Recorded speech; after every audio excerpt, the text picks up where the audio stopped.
काश्याम हि काशते काशी सर्व प्रकाशिका सा काशी विदिता येन तेन प्राप्ता ही काशिका।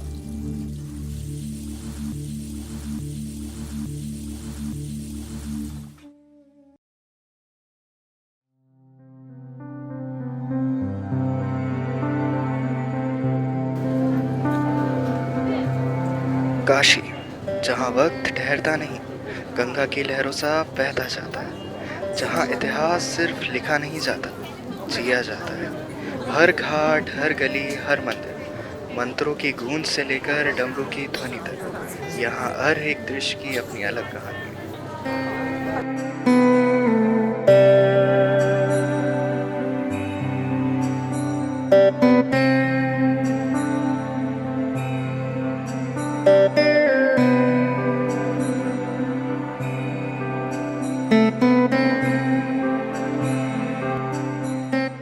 मृत्यु और मोक्ष के बीच झूलती हुई एक रहस्यमयी नगरी, जो समय से पहले जन्मी और सृष्टि के अंत तक अमर रहेगी, जिसे कोई इंसान तो क्या, स्वयं महादेव भी कभी छोड़ नहीं पाए।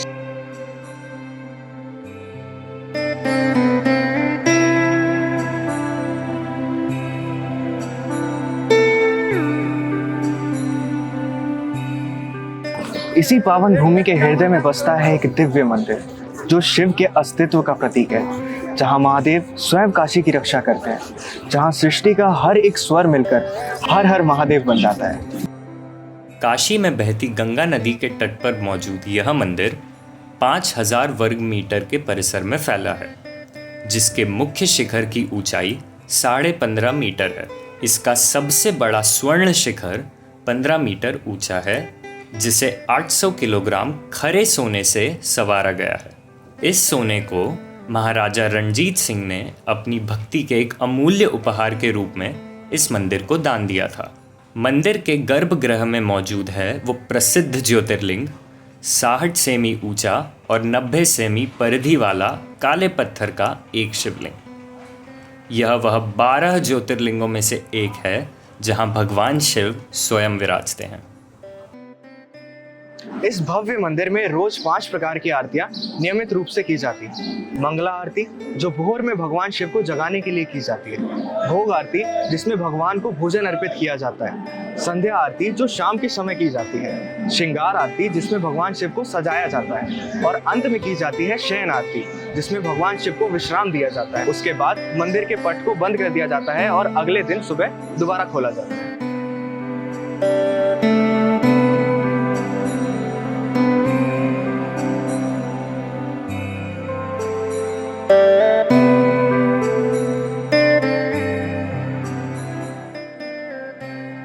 यह मंदिर लगभग 50,000 श्रद्धालुओं को एक बार में समायोजित कर सकता है। यहाँ लोग दूर दूर से भोलेनाथ का आशीर्वाद पाने आते हैं। यह मंदिर, जो पूरे विश्व में शिव के अस्तित्व के प्रतीक के रूप में जाना जाता है, उसके अस्तित्व पर कई सारे सवाल उठाए गए।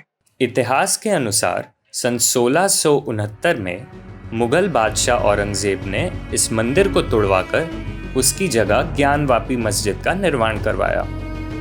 इससे पहले भी कई बार इस मंदिर को तोड़ा और वापस बनाया जा चुका था। कहा जाता है कि मूल शिवलिंग को सुरक्षित रखने के लिए उसे मंदिर के पास स्थित एक कुएं में छिपा दिया गया था। यह कुआं आज भी इस मंदिर के परिसर में मौजूद है, जो ज्ञानवापी कुएं के नाम से प्रसिद्ध है।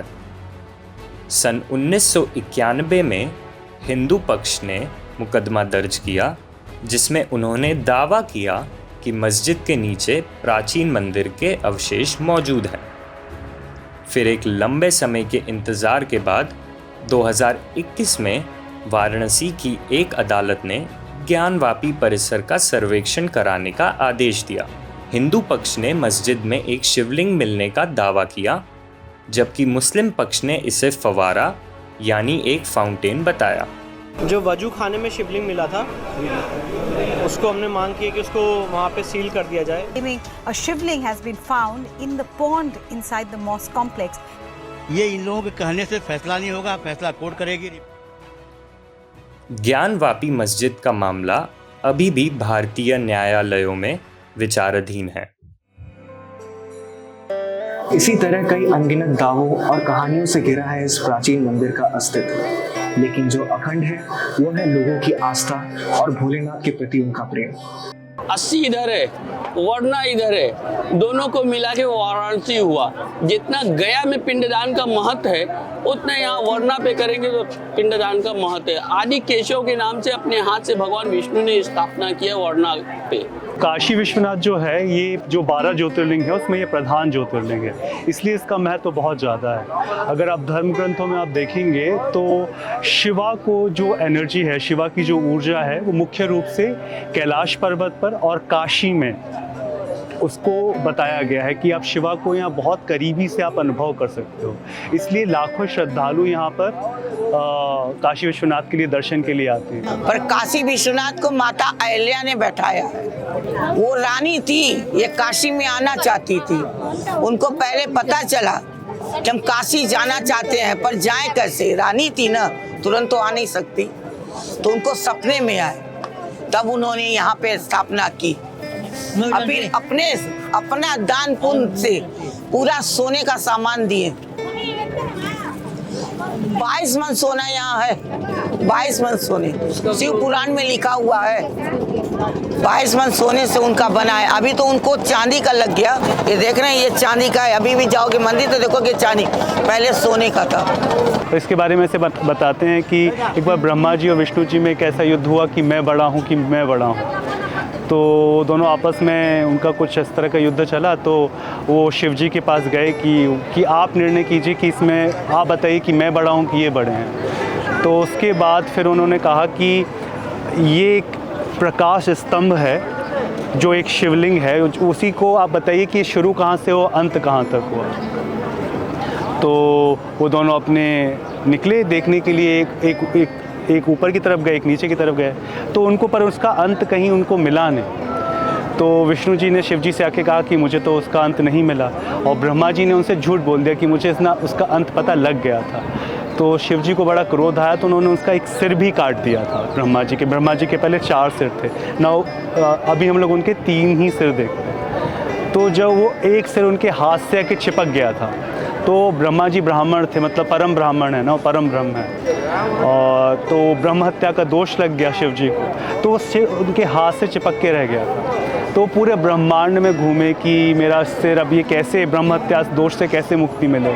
तो सब ने हाथ खड़े कर दिए कि इससे तो आपको मुक्ति नहीं मिलेगी। तो वो जब घूमते घूमते पूरे ब्रह्मांड में जब काशी में आए, तो कपाल मोचन कुंड है एक यहाँ पर, वहाँ पर उनके हाथ से वो सिर गिर गया। तो कपाल मोचन उसका नाम यही है कि वहाँ पर शिव जी के हाथ से जो ब्रह्मा जी का जो सिर चिपका हुआ था वो नीचे जाके गिर गया था। तो फिर शिव जी को लगा यार ये तो बहुत ही, पूरे ब्रह्मांड में मुझे कहीं ब्रह्म हत्या से मुक्ति नहीं मिली और मुझे यहाँ काशी में आके मुक्ति मिल गई, तो मतलब ये एक बहुत ही पावन जगह है। तो उन्होंने निर्णय लिया कि मैं इस क्षेत्र को भी नहीं छोड़ूंगा और इस क्षेत्र की हर तरह से रक्षा करूंगा। तो शिव जी ने भैरव का अवतार लिया और भैरव के रूप में, क्षेत्रपाल के रूप में वो बैठे यहाँ पर, और काशी की वो तब से रक्षा कर रहे हैं। तो भैरव भी यहाँ 8 रूपों में है, अष्ट भैरव हैं, अलग अलग दिशाओं में, 8 दिशाओं में भैरव बैठे हुए हैं। तो वो इसकी रक्षा कर रहे हैं काशी की, इसलिए ना काशी कभी डूबती है ना कुछ होता है।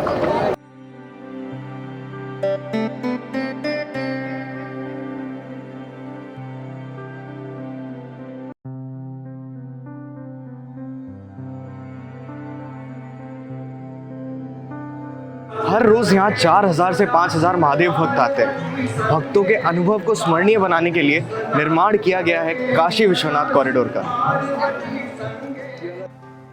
2021 में बनाया गया यह काशी विश्वनाथ कॉरिडोर मंदिर को गंगा के घाटों से जोड़ने में मदद करता है, जिससे श्रद्धालुओं को घाट से सीधा मंदिर तक पहुंचने में आसानी होगी। इस कॉरिडोर के निर्माण के लिए मंदिर के आसपास लगभग 300 से ज़्यादा घरों और इमारतों को खरीदकर गिराया गया। इस पूरी प्रक्रिया के दौरान कई प्राचीन मंदिर भी मिले जो वर्षों से छुपे हुए थे। पूरा दबा के रखे, पूरा ऊपर से पूरा स्ट्रक्चर बदल दिया मंदिर का। ऐसा एक नहीं, अयोध्या में भी ऐसा ही हुआ था, अयोध्या में भी ऐसा हुआ था, द्वारका में भी ऐसा ही हुआ है। द्वारका छोड़ के साउथ साइड में भी बहुत सारा ऐसा ही है। साउथ साइड में तो विलेजेस में कुछ पता ही नहीं चलता, यहाँ पे मेन जगह पता चल जा रहा है। कुछ जगह ऐसा है तोड़ भी दे रहे, पता भी नहीं चल रहा है कि वहाँ पे क्या था। फिर रास्ते में बीच रास्ते में बना देंगे स्पीड ब्रेकर की तरह, चादर ओढ़ देंगे, फिर बना देंगे अपना वर्क बोर्ड के हिसाब से। अब वर्क बोर्ड को बदलना पड़ेगा मेन, या तो हिंदू बोर्ड लेकर आना पड़ेगा, क्योंकि अब सबके लिए तो ला एक ही की तरह काम करना, उन लोग के लिए अलग क्यों, इन लोग के लिए अलग क्यों, सीधी बात है। ऐसा तो हम लोग के लिए भी अलग से लॉ बनाओ। काशी विश्वनाथ की संपूर्ण संरचना और वातावरण हमें ये याद दिलाता है कि हम सभी कहीं ना कहीं भगवान शिव की अनंत शक्ति का हिस्सा है। यह पवित्र स्थल केवल एक मंदिर नहीं बल्कि एक ऐसा स्थान है जहां आत्मा की यात्रा का आरंभ होता है। काशी में हर प्रार्थना, हर मंत्र, हर श्रद्धा की भावना हमें भगवान शिव से जोड़े रखती है। तो इन्हीं शब्दों के साथ खत्म होता है हमारी सीरीज बनारस डायरीज का पहला एपिसोड। इस सीरीज में हम बनारस की प्रचलित जगहों के बारे में आपसे अलग अंदाज में बात करेंगे। तो महादेव का नाम लेते आपसे विदा लेते हैं। नमः पार्वती पते, हर हर महादेव।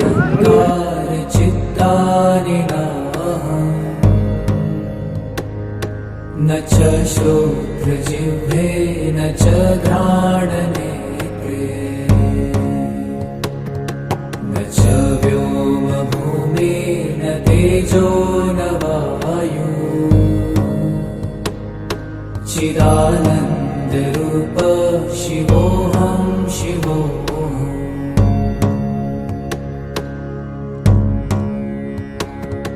न च प्राणसंज्ञो न वै पञ्चवायु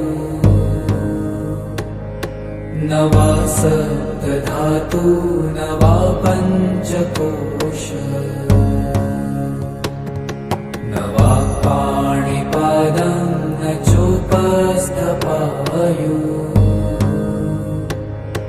चिदानन्दरूप शिवोऽहं शिवोऽहम्